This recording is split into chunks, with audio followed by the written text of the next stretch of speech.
మీ GIET ఇప్పుడు GGUగా మారింది. 2000కు పైగా ప్లేస్మెంట్స్, IPM, KPMG వంటి సంస్థలతో ఇంటిగ్రేటెడ్ కోర్సులు. UPSC కోచింగ్, అడ్మిషన్లు ఓపెన్. ప్రస్తుతం మనతో పాటు ఉన్నారు యూకే నుంచి అక్కడ అడ్వకేట్ రామ్ చల్లా గారు. ఆయనతో మాట్లాడదాం ఒకసారి.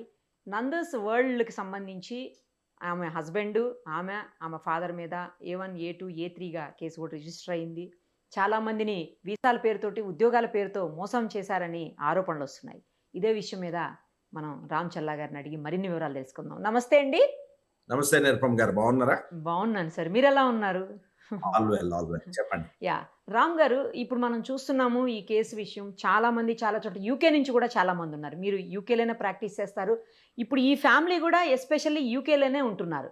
మాకేం సంబంధం, హైదరాబాద్లోనో లేకపోతే ఆంధ్రాలోనో జరిగితే ఇండియాలో అసలు మేము లేనేలేము, ఇండియాలో కేసులో మాకేం సంబంధం అని చెప్పి తప్పించుకుంటున్నారు వాళ్ళు. ఇప్పుడు అసలు అబ్స్కాండింగ్లో ఉన్నారని కూడా అంటున్నారు.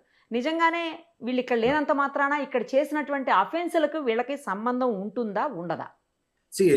Let's clarify. ఎందుకంటే చాలా ఛానల్స్ దీన్ని క్లమ్జీగా చేసేస్తున్నాయి. అంటే రెండు కలిపేసినప్పుడు, అంటే యూకే ఇండియాని కలిపేసినప్పుడు కాంప్లికేట్ చేసేసి ఎవరికి అర్థం కాకుండా చేస్తున్నారు.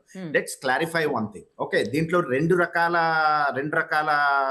మోసం జరిగింది. ఒకటి, యూకేలో ఉండి యూకే పౌండ్లో క్యాష్ ఇచ్చి వాళ్ళ అకౌంట్లో వేసిన వాళ్ళు ఒకరు. ఓకే, రెండోది వచ్చేసి ఇండియా వాళ్ళే గాని అక్కడికి ఇంకా వీసా రాకముందు వీళ్ళకి డబ్బులు ఇచ్చిన వాళ్ళు ఒకరు. ఓకే, అంటే దీన్ని ఏం చేస్తున్నారంటే రెండు కలిపేసి వాళ్ళు కూడా కొంచెం స్మార్ట్ గా, సర్కాస్టిక్ గా ఏంటంటే మాకు సంబంధం లేదని అంటున్నారు.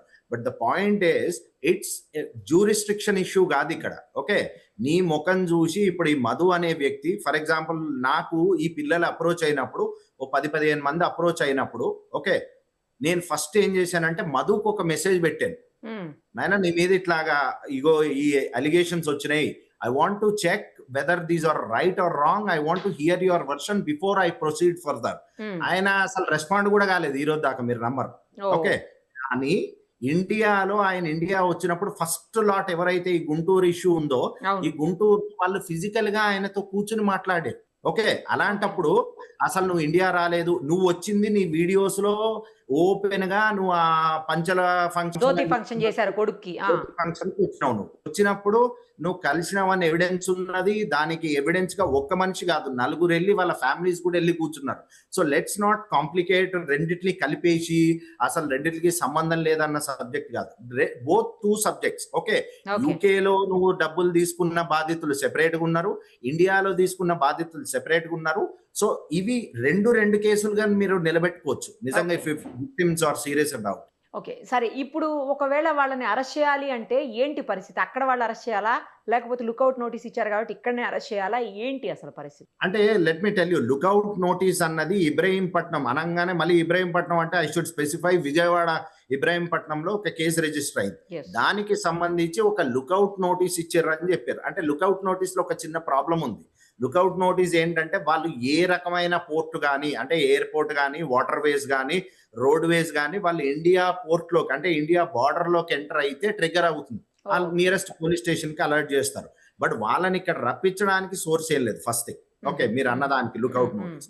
రెండోది, కేసుల పరంగా చూస్తే ఇప్పుడు వీళ్ళు ఏదైతే ఫ్రాడ్ చేశారో ఒక గ్రౌండ్స్ ఏంటంటే యూకేబిఏ, యూకే బార్డర్ ఏజెన్సీ అంటారు. యూకే బార్డర్ ఏజెన్సీ పరిధిలో నువ్వు ఒక కాజ్ ఇవ్వడానికి, అంటే సర్టిఫికేట్ ఆఫ్ ప్రాక్టీస్ ఇవ్వడానికి నువ్వు డబ్బులు తీసుకోవడం అన్నది క్రైమ్. ఓకే, నువ్వు తీసుకుని ఒక కంపెనీ ఇచ్చినప్పుడు ఆ కంపెనీ ఒక స్పాన్సర్షిప్ లైసెన్స్ రద్దు చేస్తాడు, ఫస్ట్ థింగ్.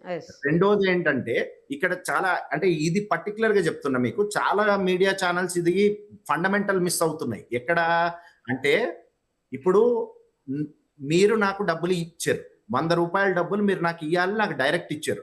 ఇచ్చినప్పుడు ఏమవుతుందంటే, మీరు నాకు ఇచ్చారు, నేను తిరిగి ఇవ్వకపోతే అది చీటింగో ఫ్రాడో ఏదో ఒకటి అవుతుంది. బట్ వీళ్ళు ఏం చేశారంటే స్మార్ట్ గా, వీళ్ళు డబ్బులు తీసుకున్నది ఇండియాలో కానీ యూకేలో కానీ, ఇప్పుడు మీరు నాకు ఇవ్వాల్సి ఉన్నప్పుడు మీరు నాకు డైరెక్ట్ ఇవ్వకుండా నా ఫ్రెండ్కి వేయించారు, నా తమ్ముడికి వేయించారు, నా అక్కకి వేయించారు, ఇంకోటికి వేయించారు. ఇట్లా వేయించినప్పుడు ఏమైందంటే it is nothing but layering అంటారు అనమాట. మనీ లాండరింగ్ లో డబ్బు, అంటే ఒక ఇల్లీగల్ గా వచ్చిన డబ్బుని లీగల్ చేయడానికి లేయరింగ్ అంటారు. ఆ లేయరింగ్ చేశారు. తెలిసి చేసినా తెలియక చేసినా ఒక మనీ లాండరింగ్ ఫ్రాడ్ పాల్పడ్డారు. ఫర్ ఎగ్జాంపుల్, నేను యూకే లా గురించి చెప్పాలంటే, నేను యూకేలో ఒక 8.5 సంవత్సరాలు ఒక ఫైనాన్షియల్ సర్వీసెస్ కంపెనీకి యూకే హెడ్ గా పనిచేసిన. ఓకే. నేను పనిచేసిన బ్రాంచుల్లో ఎక్కడైనా సరే మనీ లాండరింగ్ జరిగితే నేను 2 సంవత్సరాలు శిక్షార్హుడిని. నాకు తెలిసినా తెలియకపోయినా.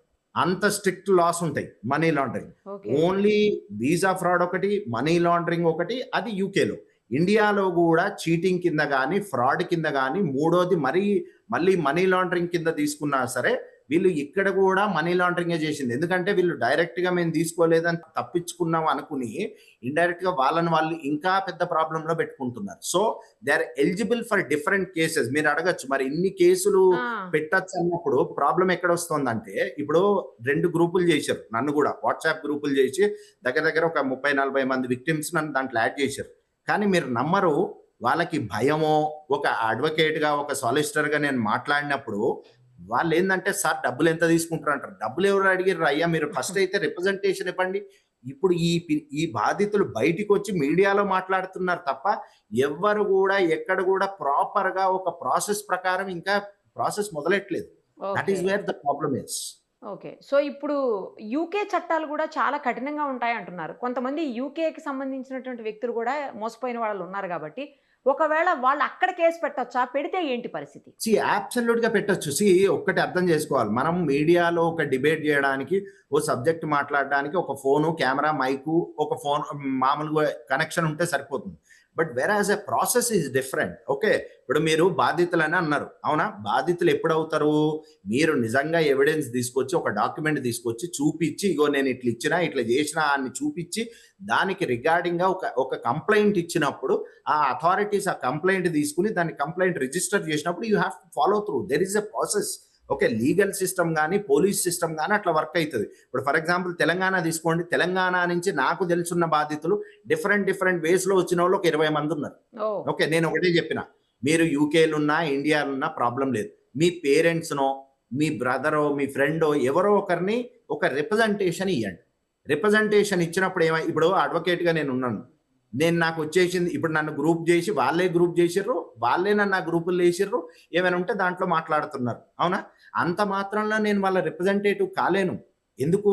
They haven't given anything in writing. So మనం అసలు సబ్జెక్ట్కి వస్తే, మేము బాధితులు అని వచ్చి ఇన్ని చెప్తున్నారు, కానీ నిజంగా మీరు చూడండి, బాధితులు చెప్పే నంబర్ ఏమో చాలా పెద్ద నంబర్. ఎంతమంది వెళ్ళి కంప్లైంట్ ఇచ్చారో చూడండి, నాట్ ఈవెన్ 10%. అది వాళ్ళకి అడ్వాంటేజ్ అవుతుంది, వీళ్ళకి అర్థం అవ్వట్లేదు. కానీ ఎందుకంటే ఈ మీడియా ట్రయల్ ఇంకొక వారం రోజులు, 10 రోజుల్లో మొత్తం అయిపోతుంది. అయిపోయిన తర్వాత ఏంటి పరిస్థితి? మీకు డబ్బులు అయితే రావు కదా. ఈ హోల్ ఎపిసోడ్ లో బాటమ్ లైన్ ఏంటి? ఒకటి, ఫస్ట్ థింగ్ ఏంటంటే, ఎవరైతే డబ్బులు మోసపోయారు, ఎందుకంటే అందరూ బిలో మిడిల్ క్లాస్, అందరు రైతు కుటుంబాలు, అప్పు చేసి తెచ్చిన వాళ్ళు ఉన్నారు కదా. వీళ్ళకి ఎవరైతే నష్టపోయారో వాళ్ళ డబ్బైనా వాళ్ళకి ఇప్పియాలి. 2-3 లక్షలు పోయినా సరే మిగతా అప్పులు తీర్పుంది కన్నా డబ్బు ఇప్పియాలి, ఫస్ట్ది. రెండోది ఏంటి? ఎవరైతే తప్పు చేసిర్రో వాళ్ళు మళ్ళీ తప్పు చేయకుండా వాళ్ళకి శిక్ష పడాలి, అవునా? ఈ రెండు వదిలేసి మిగతావన్నీ జరుగుతున్నాయి అన్నది నా ఉద్దేశం. Don't get me wrong. Okay. ఇప్పుడు నేను అడిగిన దానికి నాకు ఆన్సర్ దొరకలేదు. యూకేలో కనుక వీళ్ళు కేసు పెడితే, అక్కడ కేసు రిజిస్టర్ అయితే వీళ్ళ పరిస్థితి ఏంటి? ఏం లేదు, I tell you A scenario. Okay, నేను 2014 నుంచి ఇమిగ్రేషన్ లాస్ చూస్తున్నా. ఇప్పుడు వీళ్ళు ఎవరో కూడా మాట్లాడుతూ వాళ్ళ బ్రిటిష్ పాస్పోర్ట్ ఉంది, వాళ్ళని ఏం చేయలేదు అన్నారు. ఒక కేసు పక్కా పెట్టి యూకేబిఏకి రిపోర్ట్ చేసి ఇది జరిగిందని చేసి, ఒక money laundering financial conduct authority అని ఉంటుంది, ఫైనాన్షియల్ రెగ్యులేటరీ బాడీ, దానికి కంప్లైంట్ చేసి ఇట్లా మనీ లాండరింగ్ పాల్పడ్డారు వీళ్ళని ప్రూవ్ చేయగలిగితే, అంటే కేసు పెట్టగలిగితే, they may lose their passport. ఇంతకు ముందు అంటే ఇప్పుడు నేను ఈ యూకేకి ఒక వీసా మీద వచ్చాను, వర్క్ పర్మిట్ మీద వచ్చాను ఒక 20 సంవత్సరాల క్రితం. నేను 5 సంవత్సరాలు నా కాండక్ట్ కరెక్ట్గా ఉంటే నాకు పిఆర్ ఇస్తాడు, పర్మనెంట్ రెసిడెన్స్. నాకు ఎలాంటి చిన్న పెటీ కేసు నా మీద ఉన్నా సరే నాకు సిటిజన్షిప్, అంటే నాకు ఒక సిటిజన్ అయ్యే రైట్ ఇవ్వడు. అట్లాంటిది నువ్వు ఫ్రాడ్ కమిట్ చేసేసి ఒక బ్రిటిష్ పాస్పోర్ట్ తీసుకున్నా నన్ను ఏం చేయలేరంటే, there is a word called revoke. Okay, the passport can anytime be revoked. And in the past, I have seen people who has lost their British passport. Case పెడితే బరాబర్ case అవుతుంది, 6 నెలలు సంవత్సరం తిరిగే లోపల జైలుకు కూడా పోతారు. సో అయితే సీరియస్ యాక్షన్ ఉంటుంది ఇక్కడ కంపారిటివ్లీ ఇండియాతో కంపేర్ చేస్తే యూకే చట్టాలు వేరే. యూకే పరంగా ఏంటంటే, you have to go by the books. Okay, 1, 2, 3, 4 అని పోవాలి. ఓకే, అది ప్రాసెస్ కాంప్లికేటెడ్ గా అనిపిస్తుంది మన వాళ్ళకి. ఓకే, పద్ధతిగా ఒక స్టెప్ తర్వాత ఒకటి 2 3 అలా చేసుకుంటూ పోవాలి. There is a process to follow.